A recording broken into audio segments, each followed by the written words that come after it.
কাদের আলোচনা করবো? ওলিদের। চার মাযহাবের এক ইমাম, নাম কি? ইমাম শাফঈ। নাম কি? ইমামে শাফঈ।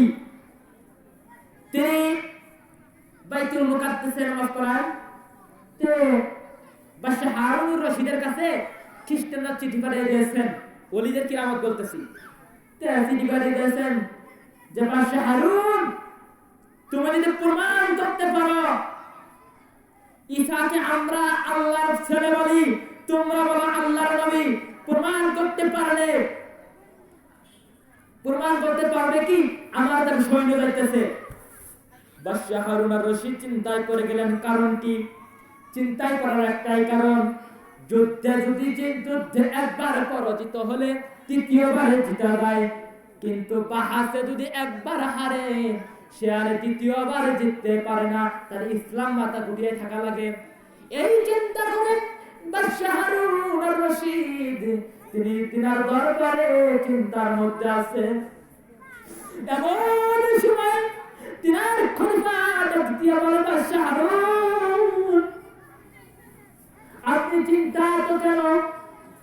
বাদশা হারুন আর রশিদ দ্বিতীয় বলে, ইয়ামিন থেকে, রোম থেকে 1000 পণ্ডিতকে, হিন্দু বলেন মানে খ্রিস্টান পাত্রীকে আমার এখানে বাহাস করার জন্য পাঠাইতেছেন। এমন সময় সেনাপতি ডাকতে বলেন, হুজুর আপনার কোন চিন্তার কারণ নাই, কারণ ফিলিস্তিনে একজন ইমাম আছে, যে ইমামের নাম ইমাম শাফঈ। নাম কি? ইমাম শাফঈ। ইমাম শাফঈকে পাঠা হলো, হে ইমাম আপনি আসেন, খ্রিস্টানরা বাহাজের পরিস্থিতি নিতে আপনি আসেন, আপনি ছাড়া আমাদের কোনো অগ্রগতি নাই। ইমাম শাফঈকে তিনি বললেন, বাদশা হারুন আমি বাহাজ করবো, ঠিক আছে, কোন বাহাজের সময়টা হতে হবে জোহরের নামাজের পর। বাহাজের সময়টা কিসের পর? জোহরের নামাজের পর। আর সময়টা হতে হবে ফুরাত নদীর পার। স্থানটা কোনটা? ফুরাত নদীর পার। তে জোহরের নামাজের সময় সবাই আসে গেল, খ্রিস্টানরা আসে গেছে, মুসলমানরা আসে গেছে। তে আযান দেওয়া হলো, আল্লাহু আকবার, আল্লাহু আকবার, জোহরের নামাজ হয়ে গেল। তে ইমাম শাফঈ সবাই যায় নামাজ বিছায়, এরকম যায় নামাজ সবাই বিছায় মাটির মধ্যে, ইমাম শাফঈ যায় নামাজ বিছায় নদীর মধ্যে। তে নামাজ শেষে খ্রিস্টানদেরকে ইমাম শাফঈ বললেন, তোমরা কি আমার সাথে বাহাস করবা? তোমরা যদি কেউ আমার সাথে বাহাস করো তাহলে এই নদীর মাঝখানে এসে বাহাস করতে হবে। খ্রিস্টানরা বলে, ওরে বাবা রে, কোন বিপদে পড়ছি আজকে। হুজুর বাহাস লাগবে না, আপনি আমাদেরকে কালেমা পড়ে মুসলমান বানিয়ে দেন। ওরে আল্লাহর শক্তি আছে না?